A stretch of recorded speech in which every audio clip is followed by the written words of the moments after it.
नियमित हवाई उडान सुचारू भएपछि भाडा दर कोभिड पूर्वकै अवस्थामा आएको सरकारको दाबी। संक्रमणको बेला महँगो हुनु स्वाभाविक भएको मन्त्रीको स्पष्टोक्ति। गौतम बुद्ध अन्तर्राष्ट्रिय विमानस्थल निर्माणको काम 95% सम्पन्न। उपकरण जडानको काम मात्र बाँकी। निजगढ विमानस्थल निर्माणको लागि जुरिच एयरपोर्टलाई अन्तिम मौका। र काठमाडौँ तराई द्रुत मार्गको सुरुङ निर्माण गर्न 5 देशका कम्पनी इच्छुक। पहिलो प्याकेजका लागि 21 र दोस्रो प्याकेजका लागि 22 कम्पनीको पूर्व योग्यता प्रस्ताव पेश। हामी छौं पल पल तपाईसँग, हिमाल पहाड तराईसँग, साथ छ हाम्रो बढ्ने कदमलाई। सलाम छ ती पौरखी हातहरूलाई, जिन्दगी सजाइदिन्छौँ हामी, हर सासको साथी बन्छौँ हामी। सुरक्षा अनि समृद्धि प्राण छ हाम्रो, हर आफू पनि बचाऊ, अरूलाई पनि बचाऊ। आजै नेपाल लाइफमा जीवन बिमा गरौँ। हामी हौं नेपाल लाइफ। नेपाल लाइफ, किनकि जीवन अमूल्य छ।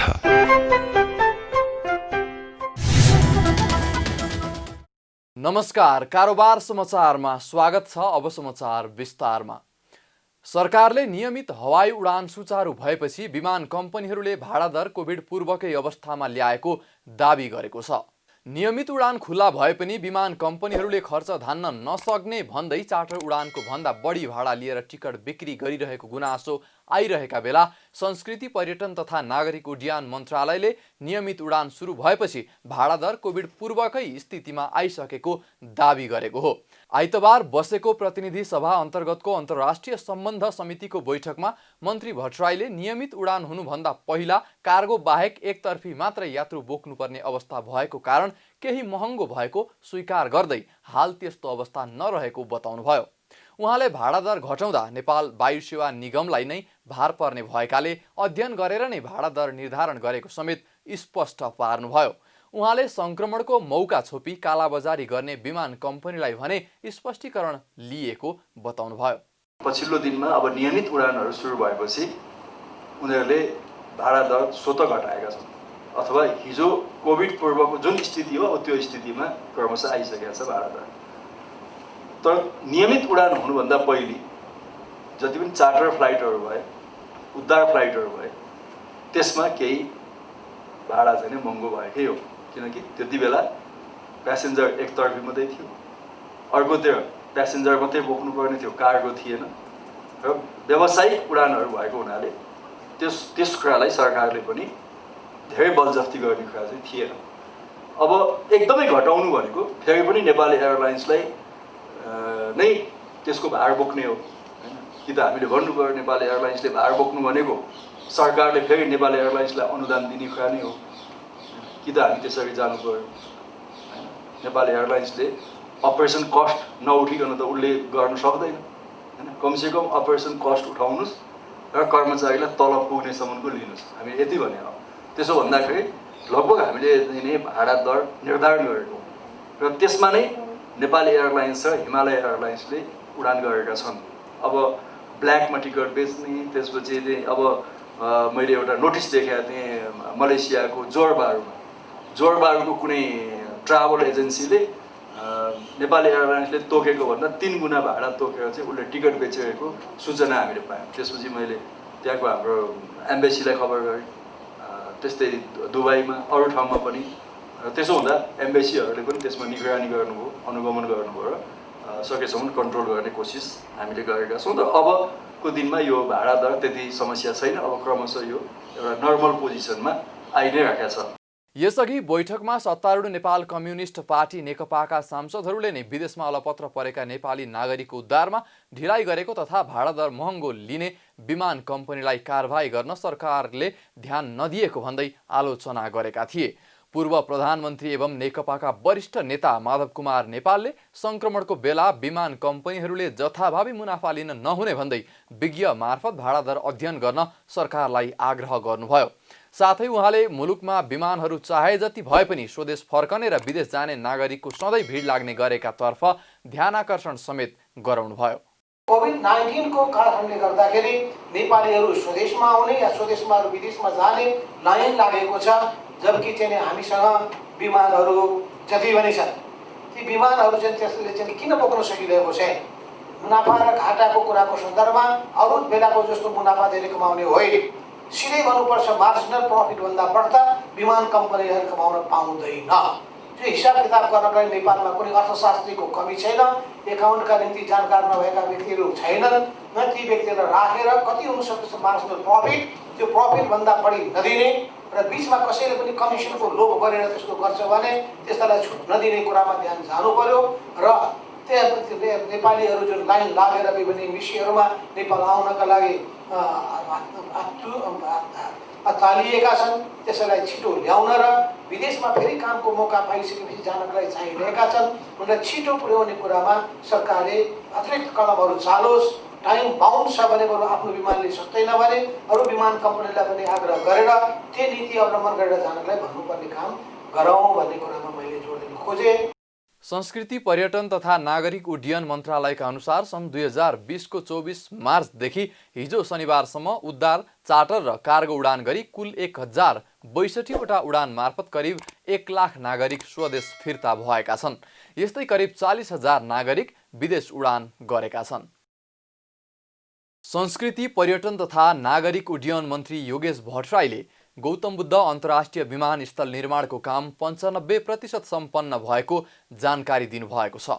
आइतबार बसेको प्रतिनिधि सभा अन्तर्गतको अन्तर्राष्ट्रिय सम्बन्ध समितिको बैठकमा मन्त्री भट्टराईले कोभिड-19 संक्रमणको जोखिमका बीच पनि विमानस्थल निर्माणको कामले तीव्रता पाएको बताउनु भएको हो।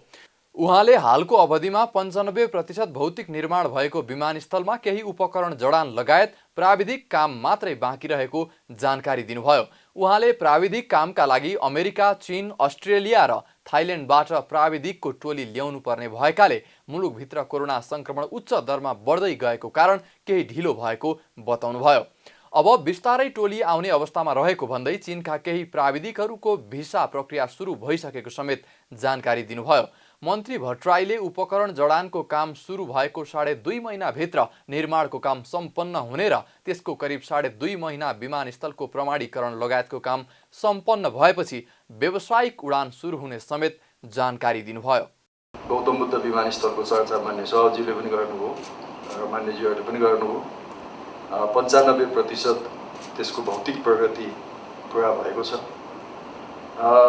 त्यसका सिभिल वर्कर प्राय सबै सम्पन्न भएका छन्।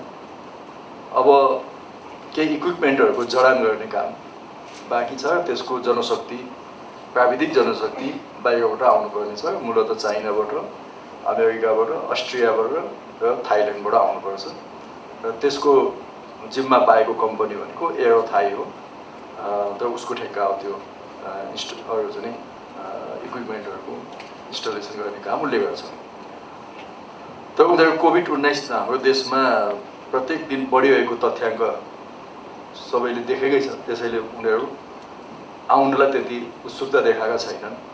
तर हामी पटक पटक कूटनैतिक च्यानलहरूबाट र सिधै पनि सम्पर्क गरेका छौँ र उहाँहरूलाई यहाँ सुरक्षित छ भन्ने कुराको प्रत्याभूति त्यो प्रतिबद्धता दिने कोसिस गरेका छौँ र पछिल्लो दिनमा अब उहाँहरू आउनलाई अलिकति सकारात्मक बन्नुभएको म निवेदन गर्न चाहन्छु। र चाइनिजहरूको चाहिँ केही चाइनिजहरूको प्राविधिकहरूको भिसा समेत लागिसकेको छ। उहाँहरू चाँडै आउनुहुन्छ होला।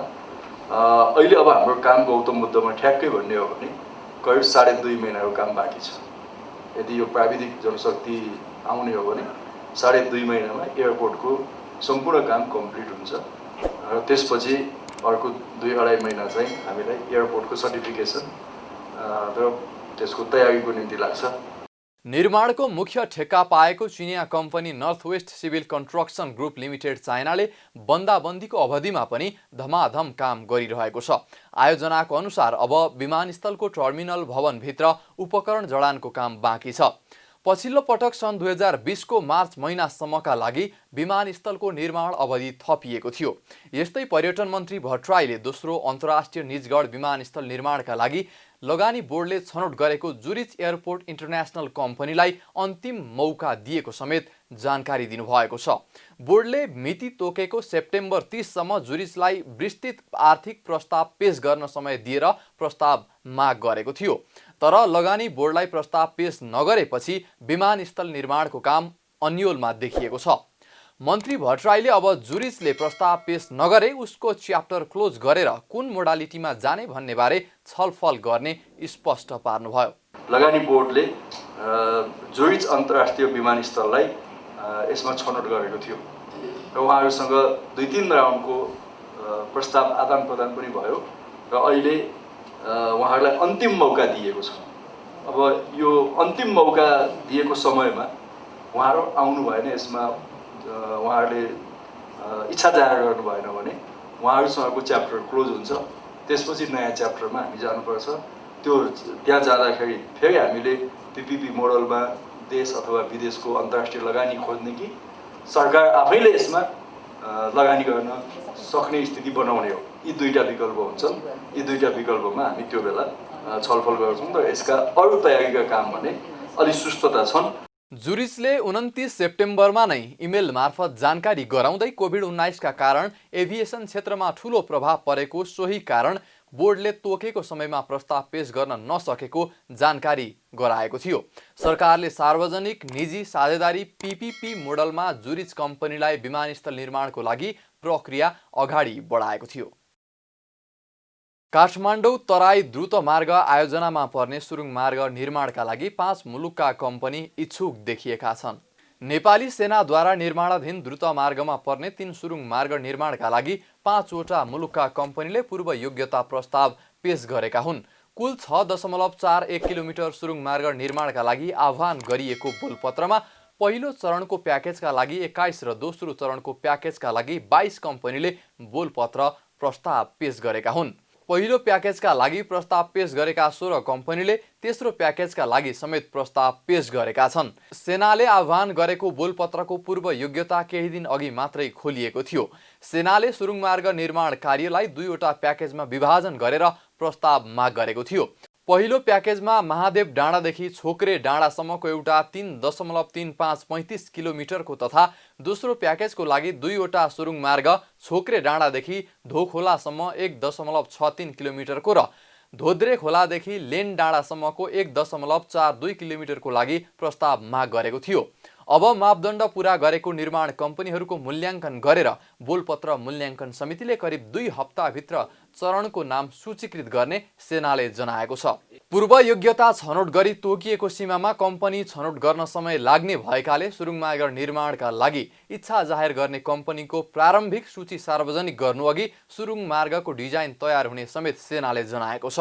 काठमाडौँ तराई जोड्ने राष्ट्रिय गौरवको रणनीतिक महत्त्व बोकेको द्रुत मार्ग सडक खण्डको कुल लम्बाइ 72.5 किलोमिटरको हुनेछ, जसमध्ये 6.41 किलोमिटरको सुरुङ मार्ग र 10.51 किलोमिटरको पुल निर्माण हुनेछ। साताको पहिलो दिन शेयर बजारमा दोहोरो अङ्कको सुधार आउँदा कारोबार रकममा समेत सुधार देखिएको छ।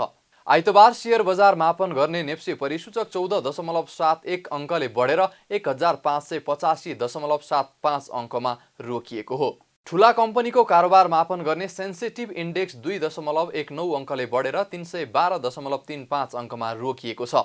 कारोबारमा वाणिज्य बैंक समूहको परिसूचक 15.5 अङ्कले बढेको छ भने निर्जीवन बीमा समूहको परिसूचक 24.07, उत्पादन तथा प्रशोधन 145.2 छ, लघुवित्त समूहको परिसूचक 4.03, जीवन बीमा समूहको परिसूचक 45.03 अङ्कले बढेको छ।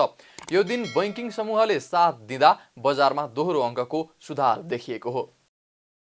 कारोबार समाचारमा अब सुन चाँदी र तरकारीको थोक मूल्य तथा विदेशी विनिमय दर सम्बन्धी जानकारी।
बिदा हुनु अघि अहिलेसम्मका प्रमुख समाचार फेरि एकपटक। नियमित हवाई उडान सुचारू भएपछि भाडा दर कोभिड पूर्वकै अवस्थामा आएको सरकारको दाबी।